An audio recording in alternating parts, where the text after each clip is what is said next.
ধরলে না হাত কেটে দেবে। না ওরা কাটে এইটা দিয়ে, ওই পিছনে থাকলে এটা নিয়ে। তালসারি সমুদ্র সৈকতে লাল কাঁকড়া।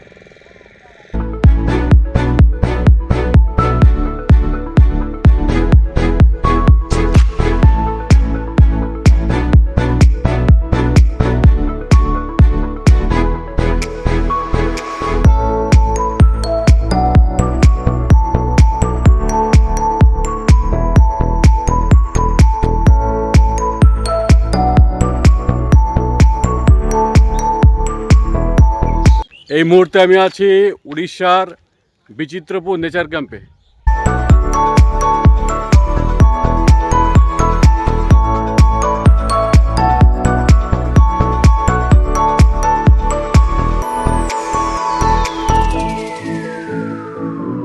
এটাতে কি কি আছে?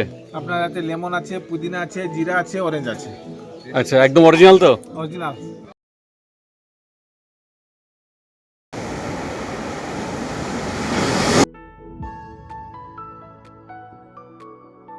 এর ঠিক আগের পর্বে দীঘা সম্পর্কে একটি ভিডিও তুলে ধরেছিলাম এবং তার আগের ভিডিওতে দীঘার জগন্নাথ মন্দির সম্পর্কে যাবতীয় তথ্য তুলে ধরেছিলাম। যারা আমার ওই দুটি ভিডিও দেখেননি তাদের জন্য আজকের ভিডিওর ডেসক্রিপশন বক্সে দেওয়া লিঙ্ক থেকে ওই ভিডিও দুটি দেখার অনুরোধ রইল। অবশেষে জগন্নাথ দেবের দর্শন পেলাম। জয় জগন্নাথ। আজকের ভিডিওতে থাকছে উড়িষ্যার তালসারি বিচ এবং বিচিত্রপুর ম্যানগ্রোভ ইকো ট্যুরিজম সম্পর্কে যাবতীয় তথ্য। আমি এখন নিউ দীঘা থেকে একটা টোটো রিজার্ভ করে তালসারির দিকে যাচ্ছি।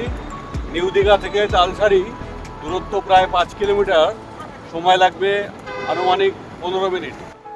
দীঘা এসে শুধু দীঘার মধ্যে সীমাবদ্ধ না থেকে সেই সঙ্গে ঘুরে দেখতে হবে আশেপাশে। আর ঠিক এই মনোভাব থেকে দীঘা থেকে উড়িষ্যার তালসারি সৈকত এবং বিচিত্রপুর ম্যানগ্রোভ ইকো ট্যুরিজম ঘুরতে এসেছিলাম।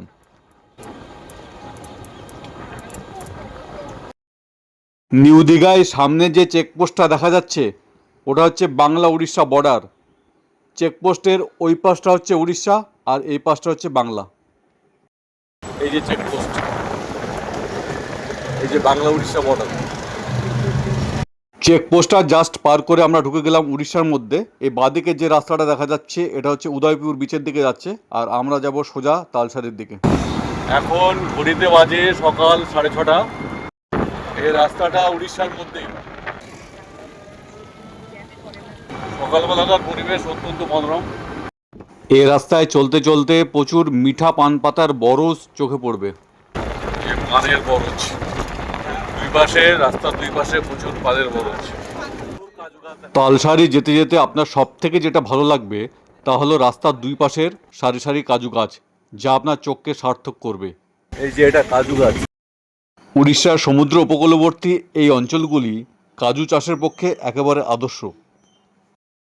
এখানে রাস্তার দুই পাশে প্রচুর গাছ রয়েছে, আর এই গাছটায় প্রচুর ফুলও ধরেছে দেখতে পাচ্ছি। একটা ফল ছাড়ালে একটা করে কাজু পাওয়া যায়। ওপরের দিকের ফলগুলো লাল রঙের, আর নিচের দিকের যে ফলগুলো আছে ওগুলো হলুদ রঙের।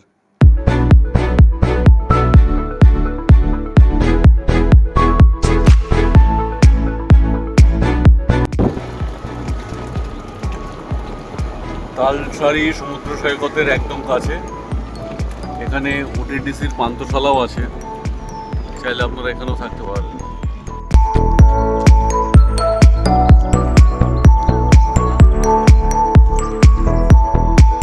এই তালসারিতেও দীঘার মোহনার মতো একটা মাছের বাজার রয়েছে।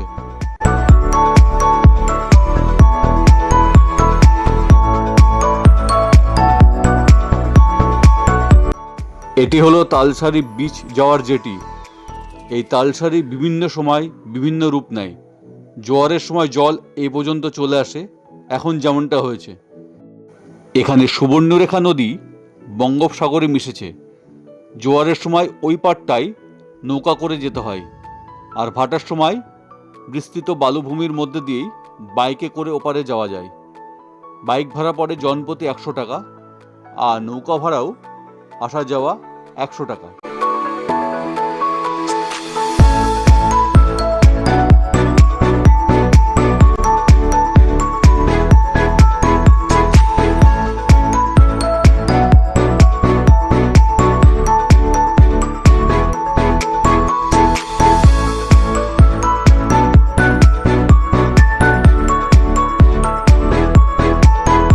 এই মুহূর্তে আমি আছি তালসারি সমুদ্র সৈকতে।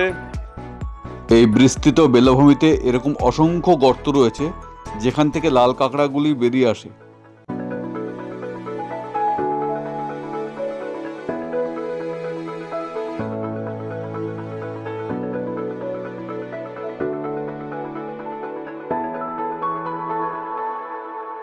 ধরলে না হাত কেটে দেবে। না ওরা কাটে এইটা দিয়ে, ওই পিছনে ধরে আছে ওটা নিয়ে।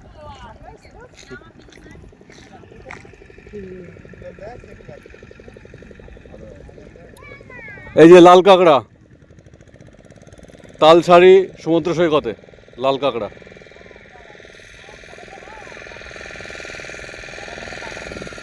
তালসারি সমুদ্র সৈকতের অপার সৌন্দর্য আপনি এখানে এলে পরতে পরতে উপভোগ করতে পারবেন।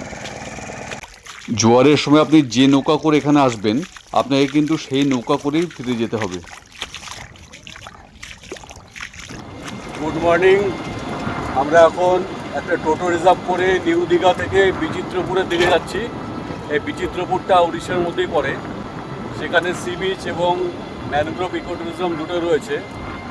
নিউ দীঘা থেকে বিচিত্রপুরের দূরত্ব প্রায় 11 কিলোমিটার। ওখানে গিয়ে যা যা দেখবো সবই আমার ক্যামেরার মধ্যে দিয়ে আপনাদের দেখাবো। লোকেশনগুলো এতই সুন্দর যে আপনার চোখকে তৃপ্ত করবেই। তাই যারা দীঘা বেড়াতে আসবেন তারা শুধু দীঘার মধ্যে সীমাবদ্ধ না থেকে হাতে 4-5 ঘন্টা সময় নিয়ে তালসারি এবং বিচিত্রপুর অবশ্যই ভিজিট করবেন। এটি হলো বিচিত্রপুর ম্যানগ্রোভ ইকো ট্যুরিজমের মূল প্রবেশদ্বার। বিচিত্রপুরে যেখানে বোটিংয়ের টিকিট কাটতে হয় আমরা সেখানে চলে এসেছি। এটা টিকিট কাউন্টার। প্রথমে আপনাকে এখানে টিকিট বুক করতে হবে। 6 সিটার বোটের জন্য রিজার্ভ করলে 1200 টাকা, 8 সিটারের বোটের জন্য 1600 টাকা এবং শেয়ারে গেলে পার পার্সন 200 টাকা। এই মুহূর্তে আমি আছি উড়িষ্যার বিচিত্রপুর নেচার ক্যাম্পে। এটি নিউ দীঘা থেকে মাত্র 11 কিলোমিটার দূরত্বে আছে।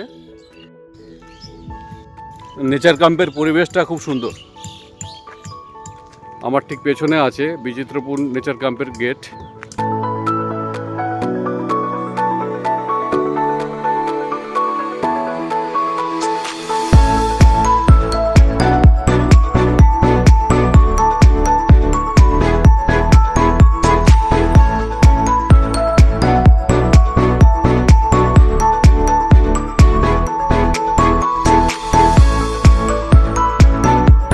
এটি বোটিং পয়েন্ট। জায়গাটি বেশ মনোরম।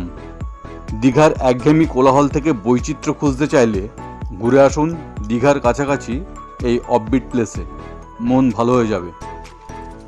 একেবারে সামুদ্রিক পরিবেশ। এখানে আসলে জোয়ার ভাটার টাইমটা অবশ্যই দেখে আসবেন। এখন ভাটা চলছে, তাই ভাটার সময় বোটিং বন্ধ থাকে। জল এখন একদম কম রয়েছে। মূল ভূখণ্ড থেকে নৌকায় চেপে এই দিকের এই খাড়ি ধরে দুদিকে ম্যানগ্রোভের জঙ্গলের মধ্যে দিয়ে যেতে হয়। এখানে দেখা মেলে শ্বাসমূল ও ঠেসমূলের।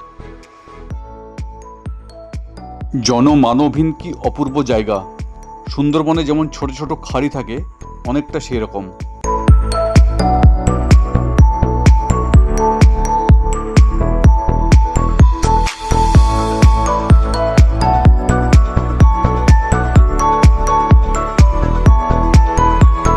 এখানে একটি ওয়েটিংয়ের জায়গা রয়েছে, এখান থেকেই বোটে তোলা হয়।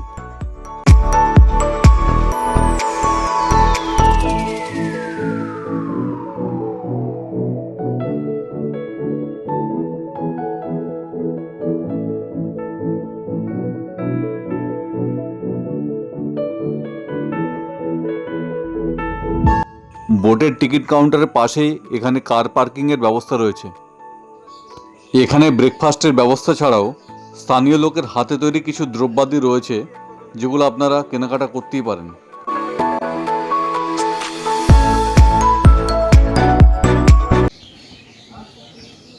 এটাতে কি কি আছে? আপনার হাতে লেমন আছে, পুদিনা আছে, জিরা আছে, অরেঞ্জ আছে। আচ্ছা, একদম অরিজিনাল তো? অরিজিনাল। খেয়ে অসুবিধা হবে না তো কোনো? কিছু অসুবিধা নেই। এই যে বালেশ্বরে তৈরি একদম অরিজিনাল পুদিনা, জিরা, একদম লোকাল মেড।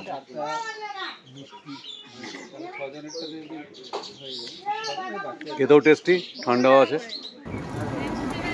বিচিত্রপুর থেকে ফেরার পথে দেখে নিন চন্দনেশ্বর মন্দির। মন্দিরটি খুবই জাগ্রত।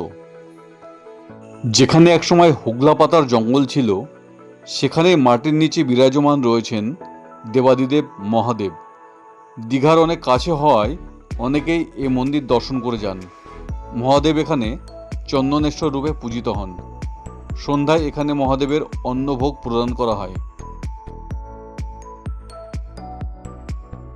জুতো খুলে মন্দিরে প্রবেশ করতে হয়।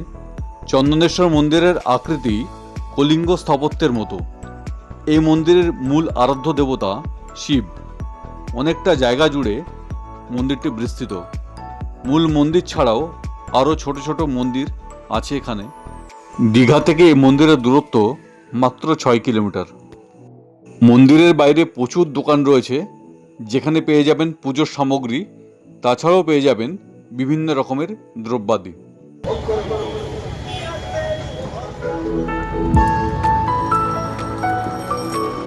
আজকের ভিডিওটি এ পর্যন্তই। খুব শীঘ্রই আরও একটি নতুন ভিডিও নিয়ে আপনাদের সামনে উপস্থিত হব। তবে তার আগে আজকের এই ভিডিওটি যদি ভালো লেগে থাকে তাহলে অবশ্যই শেয়ার এবং সাবস্ক্রাইব করার অনুরোধ রইল। ধন্যবাদ।